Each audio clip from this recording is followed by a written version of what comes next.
I would like to start by thanking warmly the organizers of this wonderful meeting for having us here, for having invited us, for all the care they took during our stay here, which unfortunately ends today, and also for giving me the opportunity to present work that we have been doing, my group in Barcelona, in collaboration with people who are all involved more in geophysical and hydrological problems, but who have a strong interest in connection with things we had been doing in the past.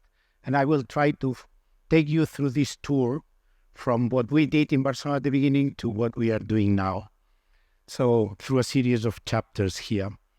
First, the title of my talk is Upscaling Two-Phase Flows. This is the subject of the meeting. I will try to explain you how two-phase flows in disordered media. My media will be just mildly disordered. It will represent open fractures with mild disorder, because when you get to strong disorder, things become much more complicated. I take the approach of the round chicken of a physicist. I'm sorry for that. But maybe an engineer would complain. From capillary instabilities, which take place at the pore scale, at the level of the disorder, to pressure saturation hysteresis. So this is the macroscopic response of the system. You apply a pressure, the saturation, the amount of fluid, of one type of fluid in the system increases as a result, but the paths are hysteretic, so they don't retrace. If you go back in pressure protocol, you don't go back through the same path. System exhibits memory. Those memory properties are important for many reasons that I will try to explain. And I hope I will raise your interest about that. Okay, so I belong to the University of Barcelona and also to a recently formed UB, University of Barcelona, Institute of Complex Systems, where people of many different kinds gather together to discuss about science. Let us start with this idea of upscaling. So essentially at the pore scale, you could think of the pores as ink bottles shaped like this. And already Haynes in 1930 had the bright idea that there would be capillary instabilities in this setting that is called the ink bottle, in which a pore would fill or empty abruptly when it would theater a cross-section gradient that was sharp enough. So if this is changing cross-section smoothly, things will be reversible, but if the change is sharp, then the filling or emptying in this direction, filling in that would be abrupt. This would give rise to a microscale jump called nowadays Haynes jump in honor of this person. But I will try to explain how and why this happens at the level of my system. And then by upscaling this kind of processes, it turns out that flows in disordered media produce this pressure saturation, also technically called retention curves. Those are very important to predict the behavior of a well, to predict hydrological processes, for many important practical things. Essentially, we call it imbibition when the wetting fluid invades the medium is disordered, okay? And as a function of pressure, as you lower the capillary pressure, the capillary head, you imbibe the system. You fill the system with the more wetting fluid following this trajectory. So this is difficult to read, but this is the saturation of the wetting fluid. This is just taken from a textbook, okay? Now it happens that when you drain, so you now remove the liquid from the system, the path, as I told you, is different. You don't retrace that original path, you go through a different path. And this is hysteresis. Hysteresis is from the Greek, I cannot pronounce that actually. This is in Greek characters. It means delay, okay? Delay. The response is delayed with respect to the stimulus. It does not follow the stimulus exactly, okay? And the dependence produces memory. It's based on the past history. It's not just random. It depends on the past protocol that the system has experienced, so the system retains memory. Interestingly enough, hysteresis appears in many rate-dependent problems. But the hysteresis we are interested here is rate-independent. So it survives in the limit of quasi-static displacement. So it's something intrinsic to the disorder of the system, as we will see. And it is a property that appears in many different systems, which share in common the fact that they have many, many metastable states. Okay, this is the case of random magnets. This is the case of capillary condensation in porous media. This is the case of flows in porous media again, and many other systems. Okay, which are typically disordered systems, something that we are interested in collectively.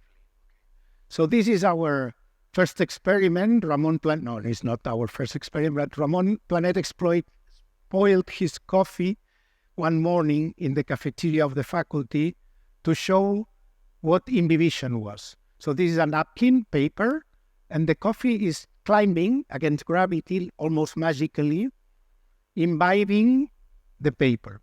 Okay, so almost all the paper has been going up in this process, and you can see that the resulting interface is not flat at all. It's rough because it reflects the porosity of the medium, which is imbibing. Okay, and maybe if you notice, though this process was rather intermittent, it happened through jumps. This is better reflect in the experiment we set up in Barcelona, in which we try to reproduce this behavior. We are imbibing silicone oil in a disordered medium. You can see the disordered patches here. I'll give more details later. And the second fluid is just air. So this is the interface, and you can see how imbibition process takes place. You can see the jumps. You can see how they are correlated. So when one point goes ahead, it pushes the others. It pulls the others ahead also. And you can see that the interface is rough. It's not at all flat. And then if you look carefully, microscopically, so there is a jump of scales between these and these. This is actually what's going on. This is our disorder. These are little patches of copper in a fiberglass plate. This is the oil front. Oil is below. You can see it is sucked by the defects, the constrictions. Those defects produce constrictions in the passage, but the front is pinned at the other side here, for instance, here. It is pinned, sucked here, pinned here, you see? And this is what produces this intermittent behavior. But it's not a chemical interaction, but it's a capillary interaction. So the meniscus of the oil front of the interface changes when it goes through the wider areas and enters the narrower areas. The meniscus gets more curved, and because of the additional curvature that it adopts, there is a pressure jump across the interface larger than it was before. So it's feeling like pressure kicks all the time that it changes the curvature. Yes, it is possible by changing the profile of those patches. Here, those patches have sharp edges, so they are like stairs, okay? But if instead of that, you would do a smooth or a profile change of height, then you would tune the interaction. We will play with that by the end of the talk. So this is it. The first study we did in this tour was to understand what happened across a single constriction. So just one patch of those that we saw.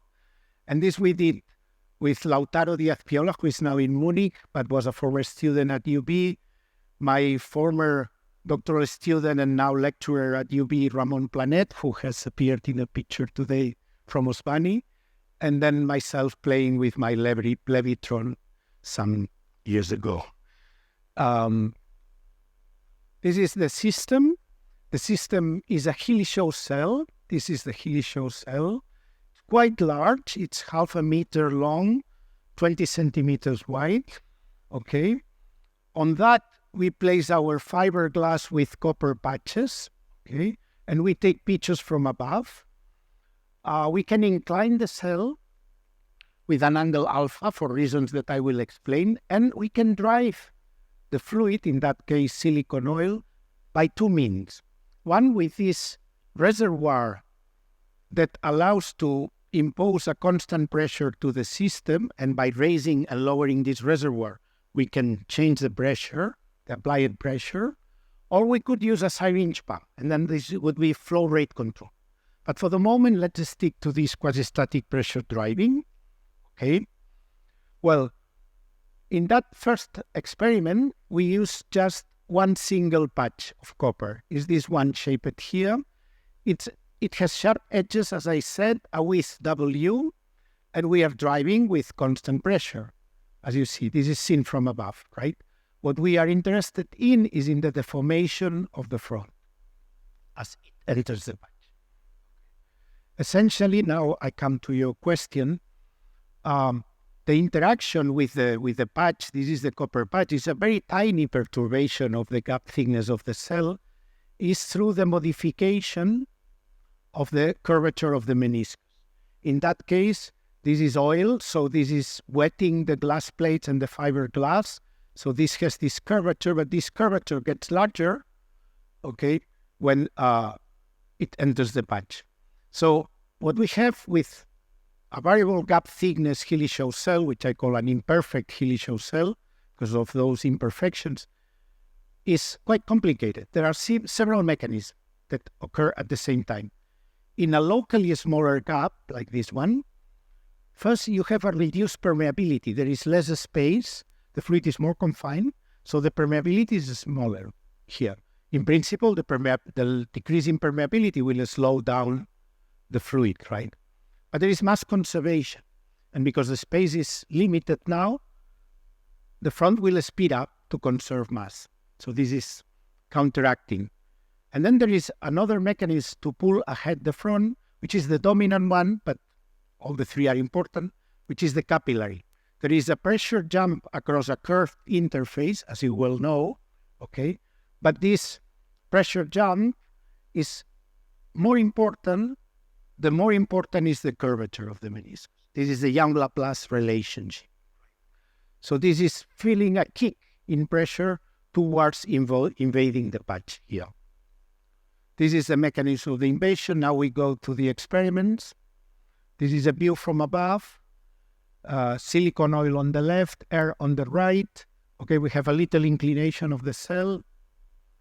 And now, this is not very visible, but this is the defect. You see, the moment it touches, it deforms the front. Oil is here, air is here. And you see this is plot here. The deformation at the center line acquires a steady value all the way until it reaches the other end. And at this other end, the behavior is very different. It gets pinned here until the whole interface is flat. So you see, the way of the pinning here is very different from the abrupt jump at the entrance. Now this is leaving the defect in that linear form. Now the other way around. Now we drain. Okay. We remove the oil by lowering the pressure at the entrance. Well, you can see that on the right edge, the situation is perfectly reversible. The front has been pinned here until it adopted this curvature. And then the steady state is nearly recovered. Okay. And things here are very different. The front gets pinned by just one point at the edge of the defect, here. And now it drops and recovers flatness. Okay. So this forms an elementary hysteresis cycle. We see like an elementary ingredient for what will be the macroscopic hysteresis of the system. The entrance of the front to the defect is irreversible and totally different from the exit of the front from the defect. So to understand that, we tried to, this is just a collection of pictures that explain better what I just said. You can see that this part of the problem is totally reversible, so the collection of fronts in that direction is exactly the same as the collection of fronts in that other direction in drainage, but not at the left side of the constriction. At the left side of the constriction, the deformation was produced just when the front touched in inhibition, and flatness was only recovered when the last point of the front detached from the defect. So this hysteresis cycle was formed.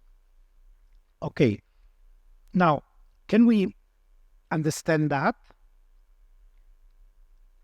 We try to write down a theory for that problem based on the pressure across the interface. So delta P here is the pressure across the interface, right? And we call this the elasticity of the line, but it contains several contributions. The pressure across the interface would be given first by this term, which is the linearization of the Young-Laplace expression for the capillary pressure jump. So instead of taking the full curvature, which is highly nonlinear in H, in eta here, the deformation of the front, we just take the first order approximation, which is the second derivative. And this keeps the equation linear. And this is surface tension. Then the next contribution comes from the viscosity contrast across the interface. Because of the viscosity contrast across the interface, the pressure gradient changes at the interface, and this produces this extra pressure term, which is again proportional to the deformation of the front. The last contributions is hydrostatic.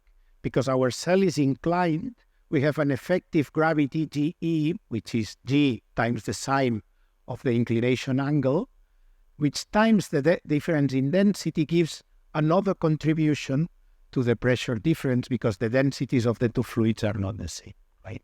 So with all these three contributions, we have the linear contribution to the pressure jump across the interface. And we collect all those terms here in this linear operator calligraphic L times eta. Now, the capillary pressure produced by the out-of-plane curvature, so the one we were discussing before in the perpendicular direction to this picture, okay? Well, this is given by the out-of-plane curvature of the meniscus, as I said. We put it as an additional ingredient here, which acts as the disorder. So this is the perturbation. We have this linear system, we perturb it with this, and we see how it responds, okay? So this, in mechanical equilibrium, when forces or pressures are balanced, we will have this all the time. We are driving the system quasi-statically. So at every point, we achieve quasi-static equilibrium, right? We achieve mechanical equilibrium at every point in the driving, so we can write down this equality here.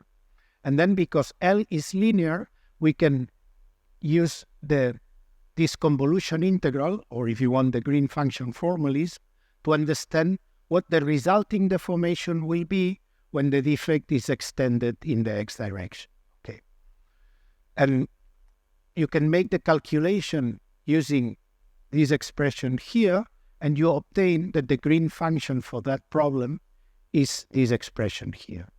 A characteristic length, which is actually the capillary length of this problem, surface tension divided by the gravitational term, right? Divided by 2 times the surface tension and this exponential, which decays with distance.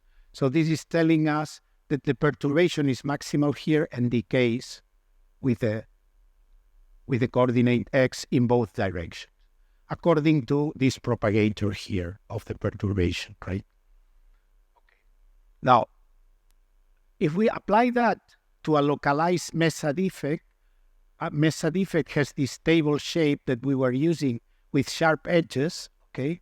Then this term can be computed very easily because the pressure is constant all over the defect, so we take it out of the integral, PA, and what is left here is a sort of a spring constant. So this is telling us that the front is acting as a spring constant, trying to remove the perturbation produced by the defect, right? And this spring constant, if you want to call it like that, in this linearized problem, is given by this term, which depends, of course, on all the system properties. The width of the defect, the capillary length of the problem, the surface tension. All the ingredients that actually damp the perturbations of the front. PA for this Mesa defect is just, can be approximated by that, because this is just the surface tension divided by the first approximation to the curvature. So we plug it here, and the first thing we see is that PA depends on delta B. So if delta B, which is the thickness of the patch, how much it reduces the gap thickness of the cell, the copper patch. If delta B is positive, PA is positive, and this is what we have been seeing. The constriction is attractive. So a constriction attracts the front. But if PA is negative, because delta B is negative, so we have a hole in the cell, an expansion in the cell, then it is repulsive. In the repulsive case, the left side of the defect and the right side of the defect are reversed. So you would have reversibility on the left and hysteresis on the right. And this we checked in the lab. I will not show it, but we check it and it works perfectly fine. It's in that publication here in PhysRep Fluids. So we understand what's going on quite well, okay? And then where the hysteresis comes from? Where does it come from? Well, I repeat now what I already explained, but putting all the terms together, this is now the disorder introduced by the out-of-plane capillary pressure of the copper patch. Okay, these are the other terms that we are familiar with.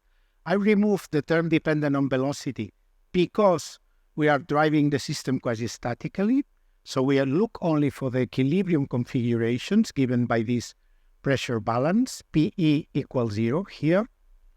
And I can derive this through this plot. This plot, this linear straight line, these straight lines that are represented here represent all the linear terms, the first three terms here, okay? This move because the pressure is being increased, so it changes from this to this, from this to this, etc. The other profile that you see here is the profile of PC for a Mesa defect. It is this table-shaped profile for the out-of-plane capillary pressure.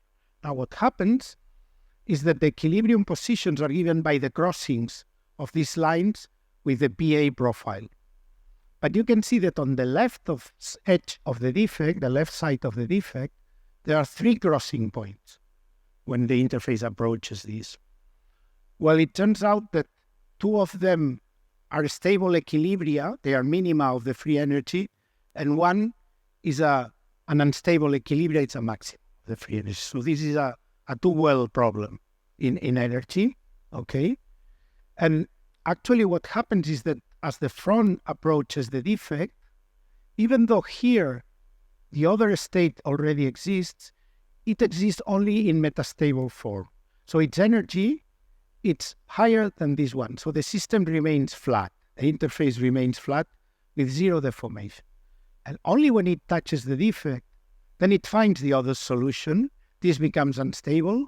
The system jumps to this new solution, and this is this abrupt jump ahead here of the deformation.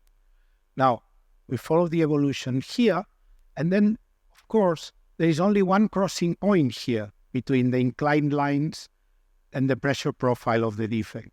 So it means that there is only one possible equilibria, and this is exactly what the system follows. This was in imbibition. Now, if we retrace, the path here is exactly the same that we had, as the experiments prove, because there is only one crossing point.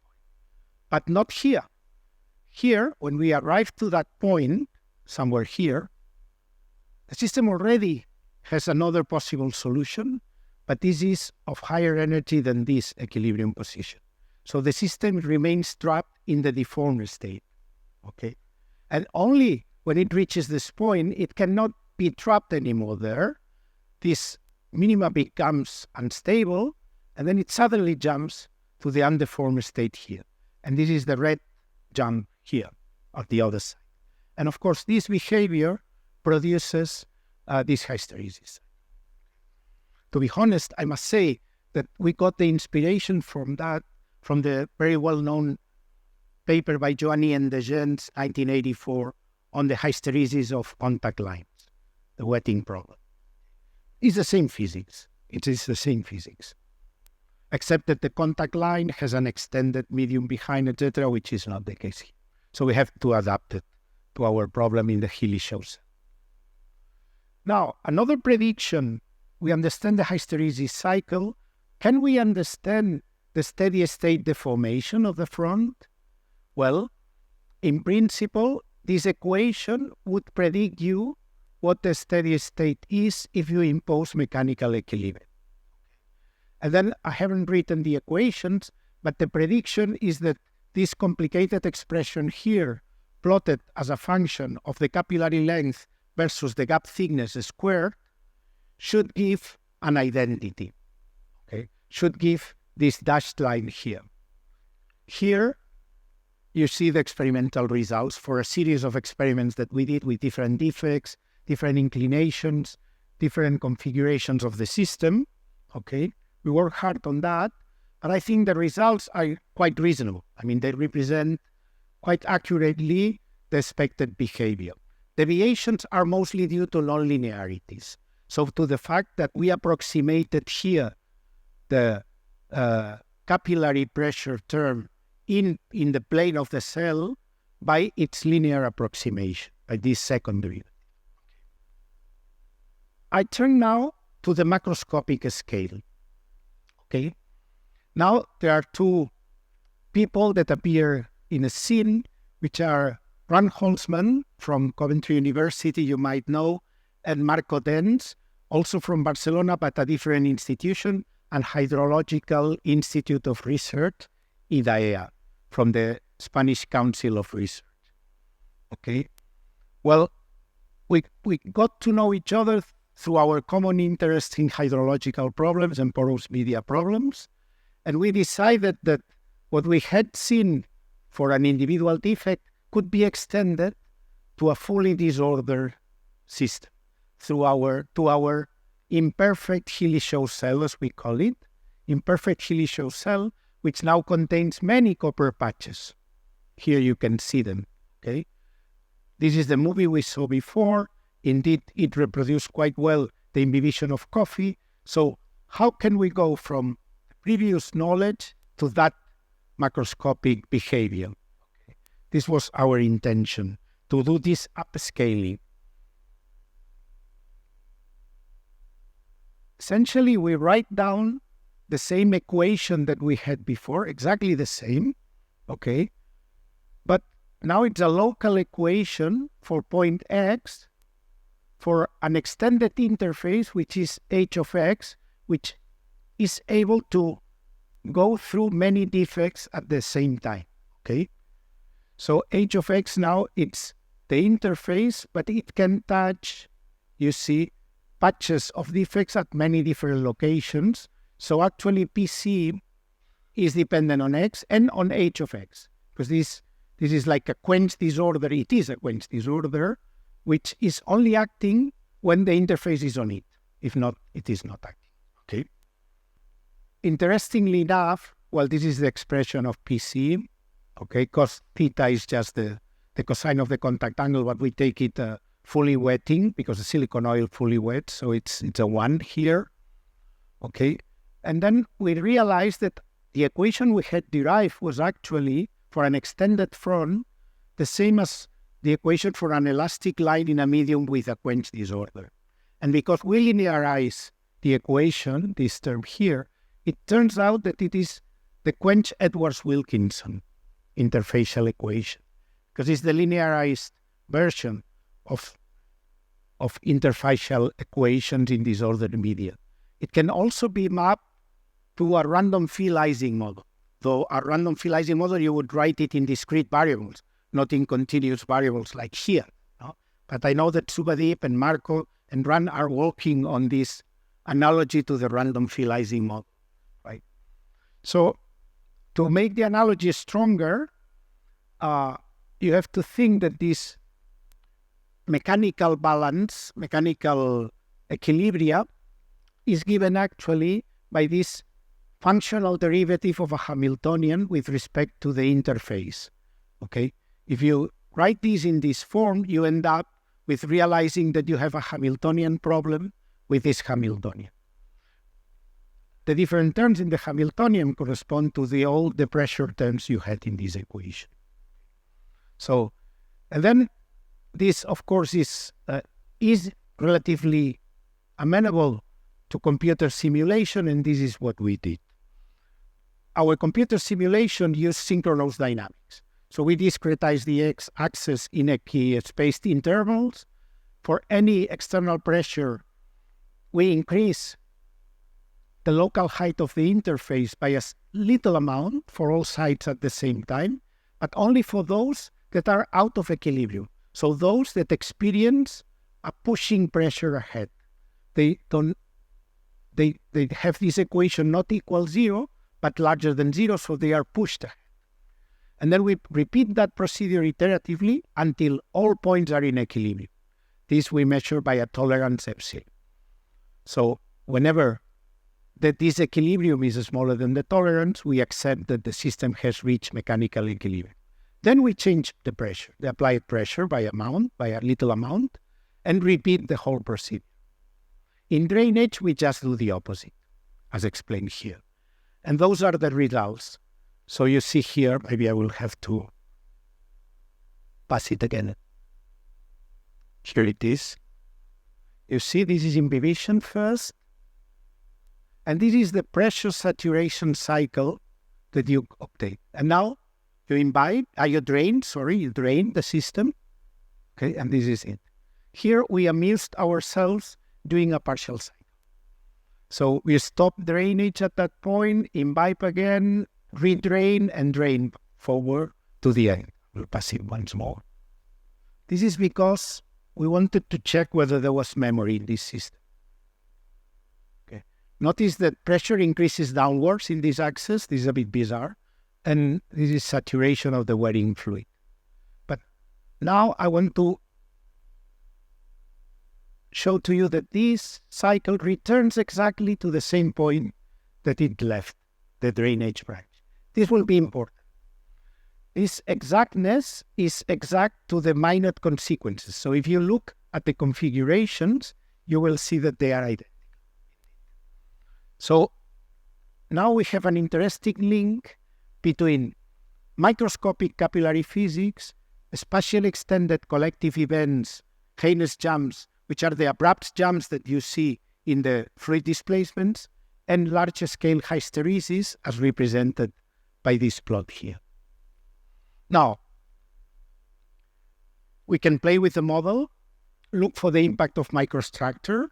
So if you change, for instance, the diversity of the noise present in the system, the heights of the copper patches, this is difficult to do in the experiment, but simple to do in the numerical simulations, then you see that you can control the size of the hysteresis cycle.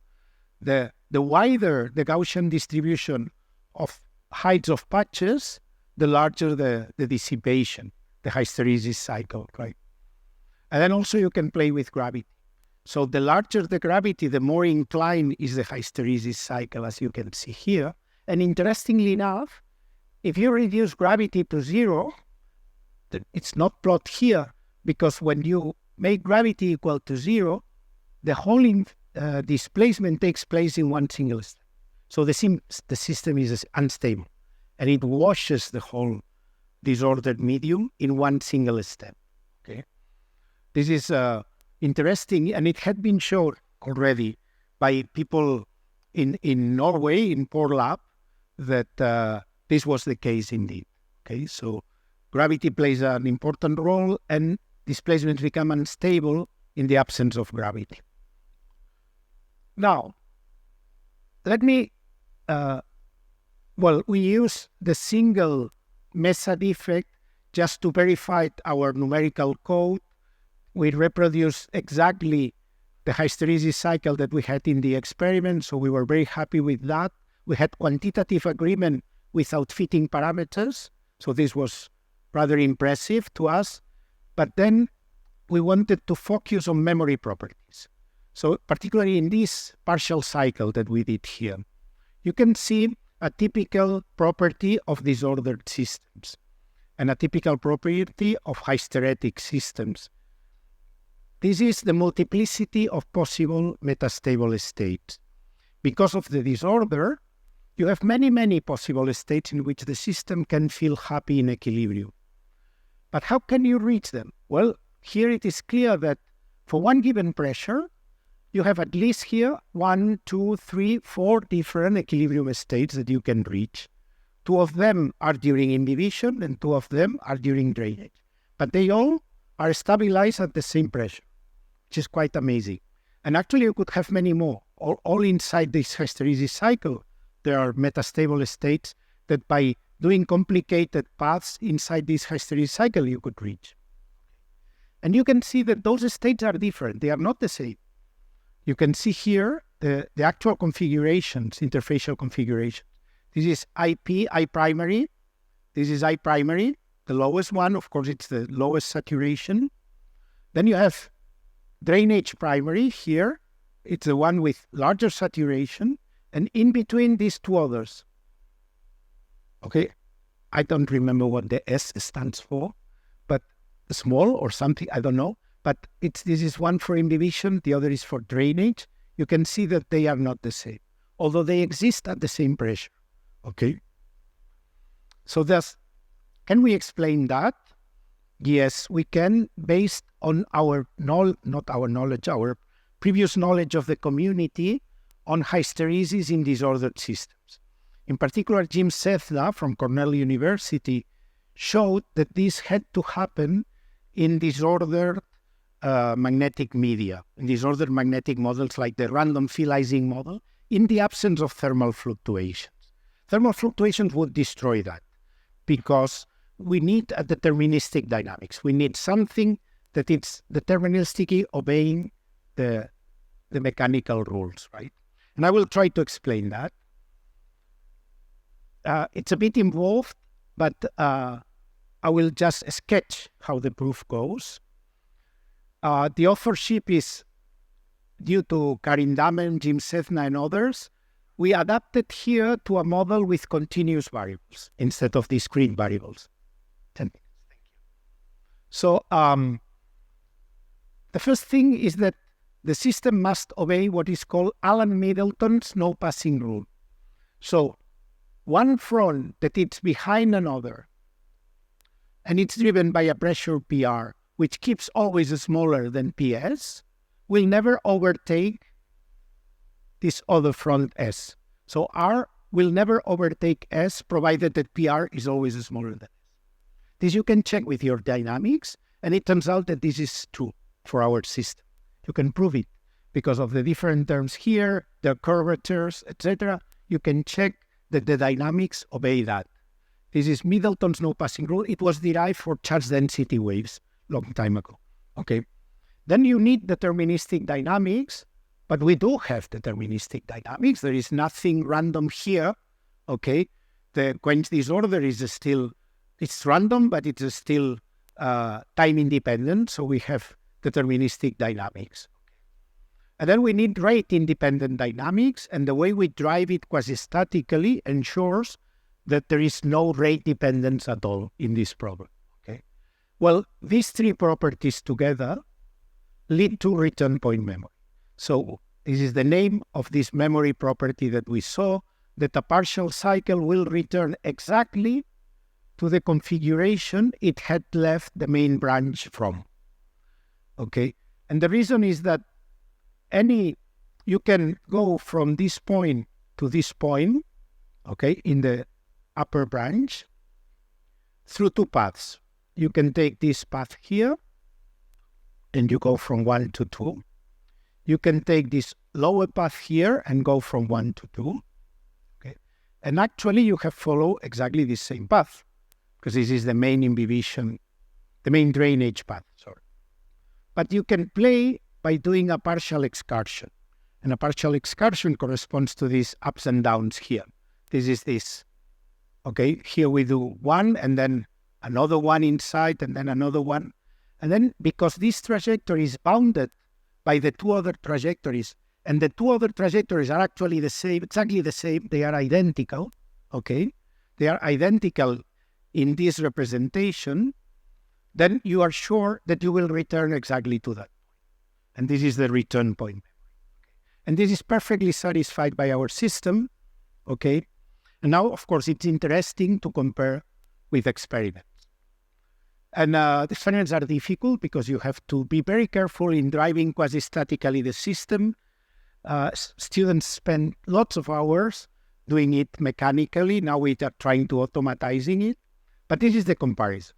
So the red line here is the result of the average of many, many, many numerical simulations with different disorder realizations. And the blue dots are the experimental results under the same experimental conditions, right? Well, you can see that it's not too far away, but it's not exactly the same. And then we should start discussing the differences. First, return point memory is not perfectly obeyed. This is very clear. It is perfectly obeyed in the simulations, not in the experiment. There is a bit of crossing here. Second, the cycle is a bit tilted up, especially at these lower values of the saturation, right? We believe that the reason for that discrepancy, which is not too large, is the fact that here we're driving a viscous oil, a very viscous oil, 50 megapascals per second. And in the course of avalanches of heinous jams, even though the driving is quasi-static, the motion is very fast. So in those heinous jams, there is viscous dissipation. Unavoidably, there is viscous dissipation. And this is not accounted for by this model here, which are only the mechanical equilibrium configurations of the system. So this would apply to an inviscid fluid, a fluid without viscosity. Viscosity does not appear anywhere, while in our case, we have viscous dissipation. This is one of the objectives for the future years to deal with that problem. Now, just to convince you that the return point memory experimentally it's close to be satisfied, I ask you to pay attention to this point in which two different imbibition drainage cycles have been performed. One is the main one here, the other is through all this complicated excursion here, and you can see how the two interfaces at that point are nearly the same. This is pretty amazing to my understanding because this is about 20 centimeters wide, so it's complicated to have that reproducibility. Okay. This is showing that there is return point memory at microscopic scales. Now, in the 5 minutes, maybe, that I have, I will try to explain you that return point memory is not just an interesting curiosity, but it's something that can have applications. And in our upscaling problem, it has the application of allowing us to compute energy dissipation. Usually, you would compute energy dissipation just from the area of the hysteresis cycle. This is well known by everyone, that the hysteresis cycle encloses an area that is the energy lost in the irreversible cycle, right? But then you are limited to cyclic excursions. Could you do better? Could you go step by step in computing the energy dissipation instead of just having to do closed cycles? Yes, you can. That's the answer. You have to distinguish between isons. This is the nomenclature in hydrology. In isons, the system is trapped in a metastable two-phase configuration, and what the external pressure does is just to move the point a little bit by raising, for instance, in imbibition the pressure, until you make this state unstable. Then a rheon occurs. What is a rheon? A rheon is this sudden jump to a new metastable state. So the whole evolution is composed, if you put a magnifier glass here, of steps of isons with these jumps and rheons, these horizontal portions. Isons with these jumps and rheons, okay? Rayons are irreversible and correspond to the large changes in saturation. Isons also involve little changes in saturation, as you can see here. So how can return point memory be helping us? We know we have a Hamiltonian for the problem, okay, for the disorder system. We do thermodynamics. We do a Legendre transform so that we remove the pressure term from the Hamiltonian. We don't want this external field for the internal energy. We remove the external field, and then we have the internal energy of the system. And what is interesting is that this internal energy is an state function, because we know that in cyclic trajectories, U that depends only on h of x will recover its original value. And this is the definition of a state function, right? So because h of x recovers its original microstructure, its original configuration, U will be a state function, a thermodynamic state function, okay? Then to compute the applied work is easy. The applied work is the force times the displacement, so we compute it in the usual way. We just subtract. There is no thermal contributions here, so no need of talking about entropy. We just have the dissipated energy as the difference between the energy stored in the system and the energy applied to the system. This is the energy stored elastically in the system. This is the energy applied to the system mechanically. And now we can do that for each elementary step. So we can compute the energy dissipated. Okay. The first thing we obtain is that the total area is the total energy dissipated. We can compare the experiment and the simulations, and we get an 18% disagreement, which we attribute, as I said, to viscous dissipation. Okay. Now, we can play with the model now and find a few things. First, this is the ratio of energy dissipation in one Haynes jump compared to the work needed to produce it. Okay?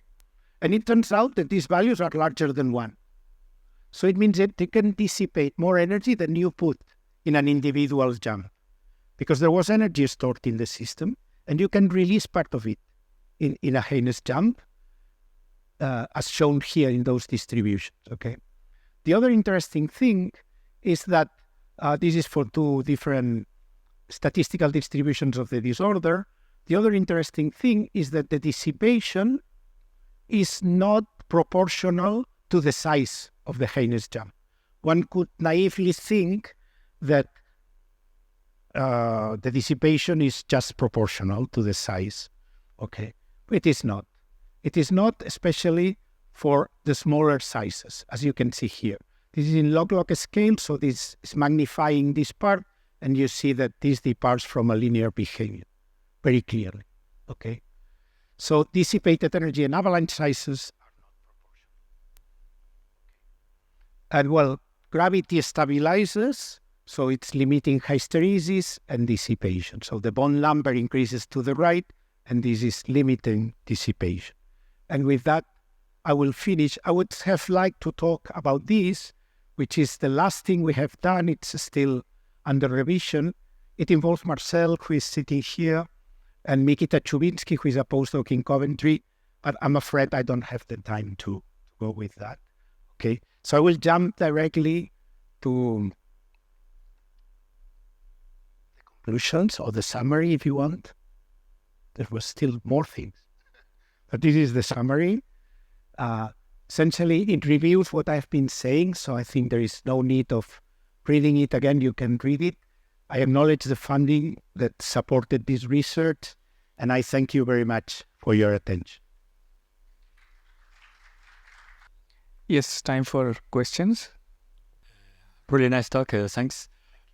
It's possible to, by making your patches more round, to reduce the sharpness of the avalanches, and then getting better memory effects.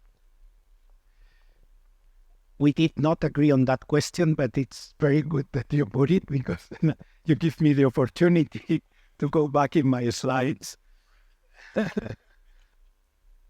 I promise we did not agree that, but Actually, this is where Marcel was involved. Okay. Indeed, we figure out that this free equilibrium, let me go in still a bit backwards here. So because we are using these sharp-edged defects, we always have three metastable equilibria. As you well say, this also could happen with that sort of profile, okay, that you have three metastable equilibria for that line, for instance. But of course, if you change the properties of your fluids or you change the profile of your defect, you can indeed get to that situation. So you can play with it, and this should be reversible at both sides, right? So this we call a weak constriction, after Degen, who used this terminology for the first time. So you can have weak defects and strong defects. Strong defects are hysteretic in nature, and weak defects are non-hysteretic. I warn you that it does not only depend on the profile of the defect, it also depends on the slope of those lines, which on its turn depends on the viscosity of the liquid, the inclination of the cell, etc. But let's imagine we set up an experiment like that. Well, Marcel did in Port Lab, and this is what I will jump now through. Well, the experiment was there. This is it. So you see, this is the profile of the defect seen from above, but if we saw it from a side, this defect ramps up slowly, okay? From here to here. And we, of course, define it such that it had to be reversible. And it is, as you can see. Here, there are the two curves in division and drainage superimposed, one on top of each other. This is the interface profile, okay? This is done in microfluidics setting. And you imbibe this, you drain it, and you do not produce any dissipation. And then the new idea here was that even though you could have weak, not hysteretic defects, if you put two of those close enough, maybe they would become strong. Two together is more than two individuals, right? So, yeah, this is what happens. So you put them together, the two of them are weak, non-hysteretic, but together they are hysteretic, as you can see. And the closer you put them, the more hysteretic they are. Okay. And this we could also analyze theoretically and find the threshold for that to happen. So the conclusion is, you don't really need to have very sharp constrictions or expansions. Cooperative effects can make the job for you, the job of producing a pressure saturation hysteresis cycle. This is the message. Is answering your question? Any other questions?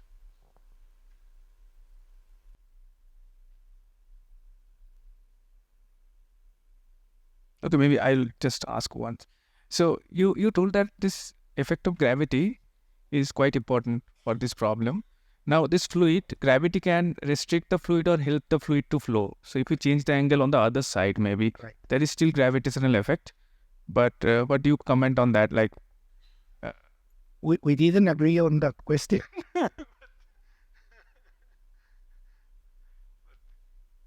But this is important, of course.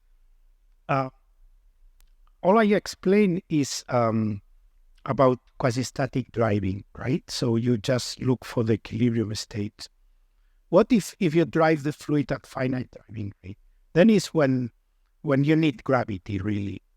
Because as you well know, in a Hilly-Shaw cell, two-phase displacements may relatively easily undergo the Huffman-Taylor instability. So this is a morphological instability in which when you push a more viscous fluid with a less viscous fluid, the interface develops fingers. And it develops fingers very quickly. You cannot avoid that. While the reverse displacement, the more viscous pushing the less viscous fluid, is totally stable and will keep the interface flat in a rectangular geometry, right? Okay.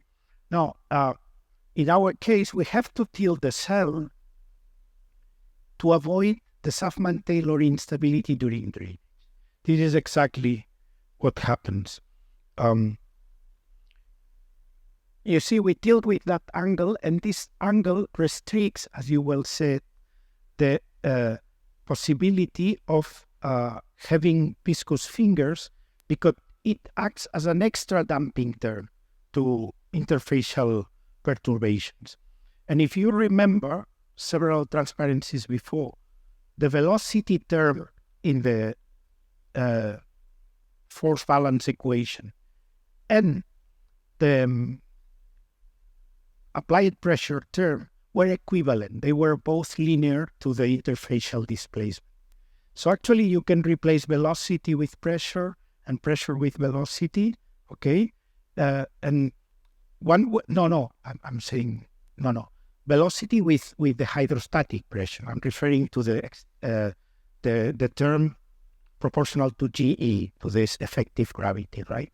So by imposing gravity, it's like adding a negative velocity to the system. And with this, you hinder the Huffman-Taylor instability, which we don't want to have here, because it would interact with a problem of capillarity that is the one we are interested in. We are not here interested in the viscous fingering instability. And this is summarized in this plot. You see, these are actual experimental data through a single constriction, but now at finite driving rate. The positive driving rate is imbibition. The negative driving rate is drainage, because again, it's silicone oil displacing air. Okay? So when you drive at positive velocity silicone oil, this is perfectly stable, but the new concept here is that the interface becomes more and more stable. So the fastest you drive the fluid, the more you stabilize the interface. So the deformation of the interface is smaller and smaller, even though the defect is the same. The constriction is always the same. While if you go to negative velocities, the interface becomes very ductile, let's call it like that, very deformable. And you can see it here. It becomes very, very deformable. The amplitude of deformations are enormous, up to the point in which you cannot control this anymore. And this is the Huffman-Taylor instability. The Huffman-Taylor instability in the linear approximation takes place when the capillary number equates the minus bone number. This is velocity dependent, this is gravity dependent. And at that point, then you have the divergence. In experiments, the divergence occurs before because of nonlinearity. Thank you for your question.